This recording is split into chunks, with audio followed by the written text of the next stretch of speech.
Salut tout le monde, j'espère que vous allez bien. Bienvenue sur la chaîne Marcel Gunter pour une nouvelle vidéo, mais qui cette fois-ci sera une vidéo lecture.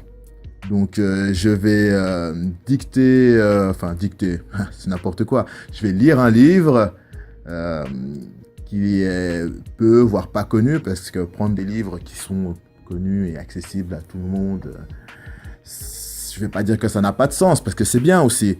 Mais je me suis dit que j'allais faire autre chose, parce que ces livres sont vraiment très intéressants.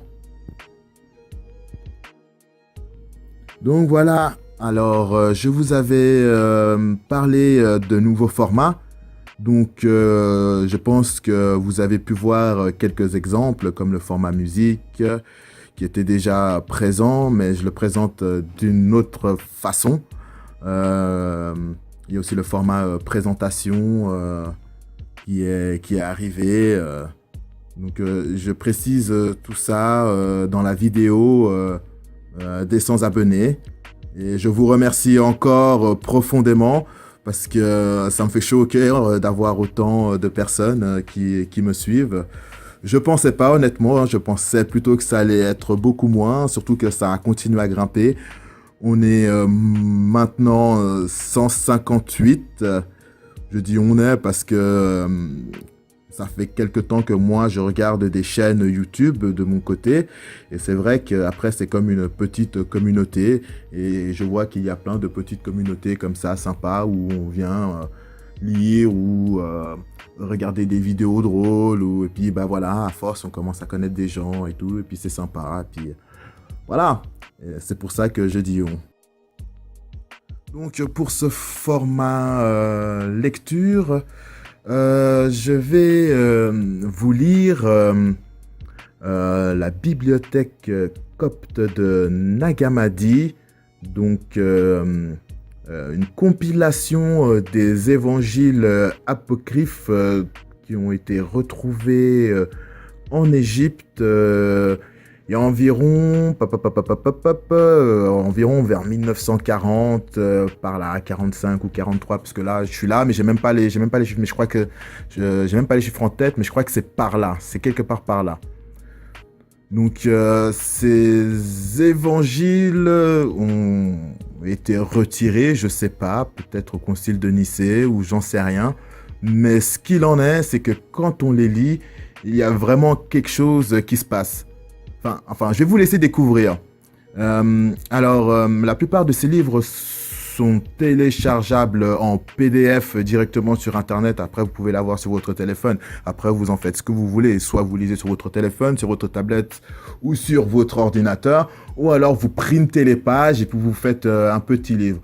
Sinon, il y a possibilité de les acheter. Après, il y en a qui coûtent beaucoup plus cher que d'autres.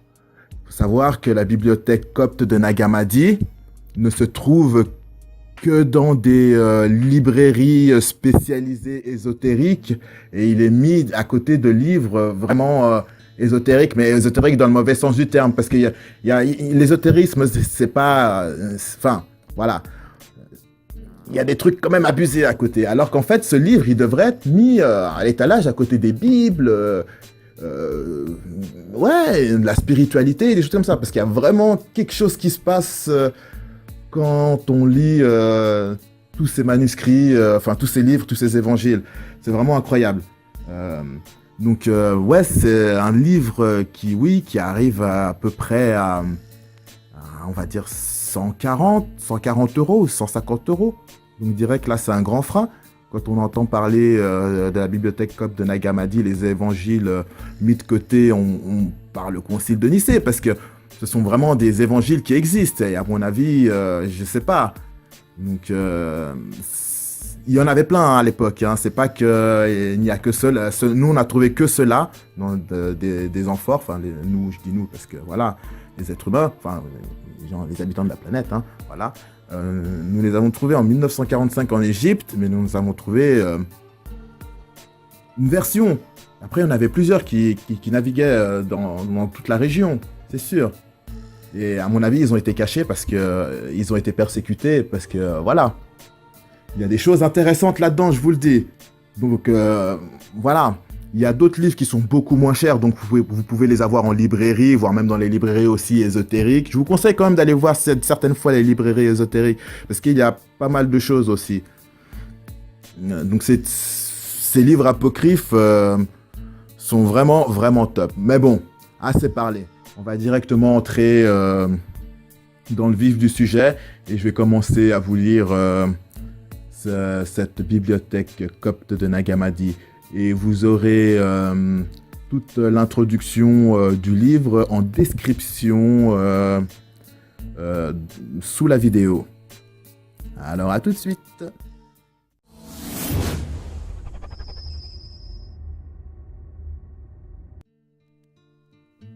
Alors nous voici devant la première page du livre de la bibliothèque copte de Nag Hammadi, excusez-moi.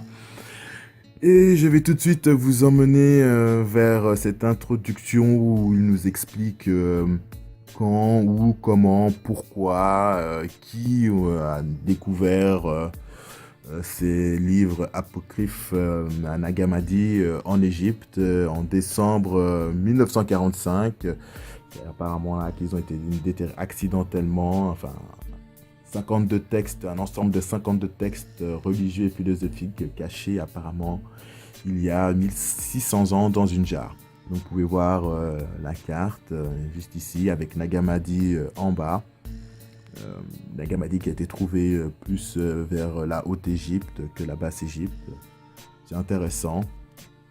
On sait que les Égyptiens ont descendu le Nil parce que la Basse-Égypte n'existait pas encore à leur début, n'était pas aussi humide. Donc voilà, alors j'espère que ce format vous plaira. Vous voyez, comme le livre est en PDF, je peux faire défiler le livre devant vous.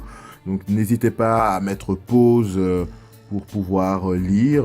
Comme je vous l'ai dit tout à l'heure, l'introduction sera dans la description de la vidéo.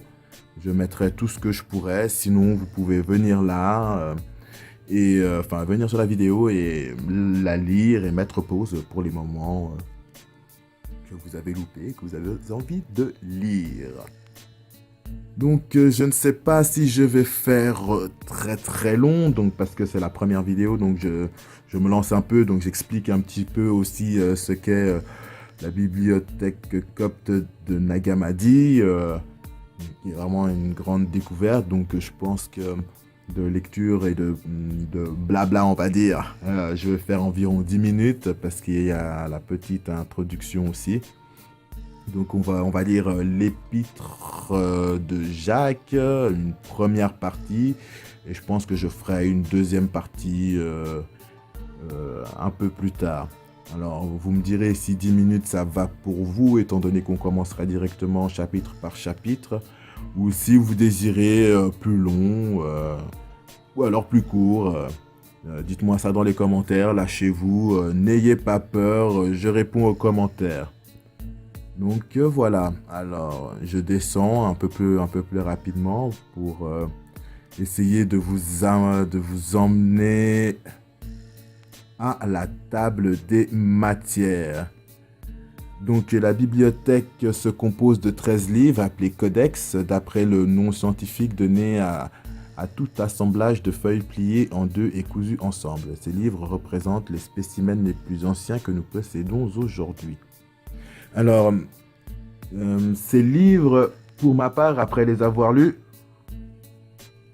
excusez-moi, je bois un petit café, après les avoir lus, devrait figurer dans la Bible canonique. Parce que personnellement, ça nous apporte, je ne sais pas si c'est vraiment des réponses, mais ça nous apporte en tout cas un éclaircissement, on va dire, assez fabuleux et extraordinaire par rapport à la lecture de la Bible. C'est vraiment fou. On dirait que vraiment, Concile de Nicée, alors je ne sais pas s'il y a vraiment eu, comment dire ça, une sélection de livres pour en faire une sorte d'instrument de manipulation.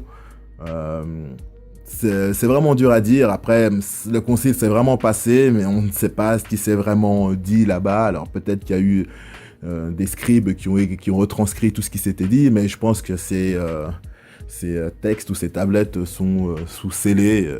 Donc voilà. Alors donc vous voyez, Codex 1, l'épître apocryphe ou livre secret de Jacques, l'évangile de vérité, le traité sur la résurrection, le traité de triparité, qui est vraiment de tripartite, oui, qui est vraiment excellent. On a le livre secret de Jean, l'évangile de Thomas, l'évangile de Philippe, l'hypostase des archontes, qui est vraiment quelque chose d'extraordinaire. Je me réjouis. Dites-moi si vous voulez en commentaire, que je passe à quelque chose d'autre, ou si vous voulez que je fasse de codex en codex, ou je peux... Enfin, dites-moi comment vous voulez, et puis je me ferai un plaisir et je ferai tout pour essayer de vous apporter quelque chose de bien fait. Donc voilà, on va directement commencer avec l'épître apocryphe de Jacques, traduit du copte par Donald Rouleau. Alors à savoir que quand vous lisez la bibliothèque copte de Nag Hammadi, quand ils ont trouvé les rouleaux, surtout que maintenant c'est encore plus vécu, mais il manquait des bouts de texte, il y avait des trous, des pages un peu déchirées, donc il manque des mots. Et dans cette version-là, c'est pour ça que je vous ai parlé de version, dans cette version-là, en fait, ils ont décidé de ne pas remplacer les mots par leurs mots, en fait. C'est pour ça que des fois, quand vous lisez, il manque des parties de texte ou des petits mots. Donc vous verrez en lisant qu'il y a des petits trous. Je préfère celle-là parce que ça me force un peu à essayer d'imaginer ce que pourrait être la phrase ou les mots qui manquent. Alors, si ma voix est trop oppressante pour vous, vous pouvez toujours mettre sur silence et lire le texte en même temps que moi. Je ne vais pas aller très très vite. Donc voilà, allez, on a assez parlé, c'est parti. Allez. C'est Jacques qui écrit à... Point d'interrogation, nous avons tous après. Paix à toi de la part de la paix, amour de la part de l'amour, grâce de la part de la grâce, foi de la part de la foi, vie de la part de la vie sainte. Puisque tu m'as prié de t'envoyer un écrit secret, qui m'a été révélé à moi, ainsi qu'à Pierre par le Seigneur, je n'ai pu certes te le refuser, ni te parler de vive voix. Mais je l'ai écrit en lettres hébraïques et je te l'ai envoyé à toi, seul. Mais en tant que serviteur du salut des saints, applique-toi et garde-toi de divulguer cet écrit à beaucoup, lui que le Sauveur n'a pas voulu divulguer à nous tous, ses 12 disciples. Ils seront cependant bien heureux, ceux qui seront sauvés par la foi en ce discours. Je t'ai aussi fait parvenir, il y a 10 mois, un autre écrit secret que m'avait révélé le Sauveur. Mais celui-là, d'une part, considère-le ainsi comme m'ayant été révélé à moi, Jacques. Celui-ci, cependant, lui aussi, il manque des mots. Atteindre ceux qui cherchent, c'est ainsi que salut est. Donc ça, c'est ce que je vous ai dit. Donc, vous pouvez vous amuser à essayer d'imaginer ce qui a été écrit à la base. Apparition de Jésus. Et alors que les 12 disciples étaient une fois tous assis ensemble et qu'ils se rappelaient ce que le Sauveur avait dit à chacun d'eux, soit en secret, soit ouvertement, et qu'ils le fixaient dans des livres, pour ma part, j'écrivais ce qui se trouve dans ce livre. Voici que le Sauveur apparut. Il est passé parmi nous. Nous lui étions attentifs. Et 550 jours après qu'il fut ressuscité d'entre les morts, nous lui avons dit, « Es-tu parti? Es-tu éloigné de nous ?» Et Jésus dit, « Non, mais je m'en vais au lieu d'où je suis venu. Si vous voulez venir avec moi, venez. » Tous répondirent en disant, « Si tu nous l'ordonnes, nous viendrons. » Donc voilà. Alors vous me direz, apparition de Jésus. Donc ouais, c'est quoi encore ces trucs, apparition de Jésus? En fait, vous verrez quand on va avancer un peu dans le livre, ils vont un peu nous expliquer tout ça. Et tout ce que je peux vous dire sans vraiment trop vous spoiler, en fait, c'est que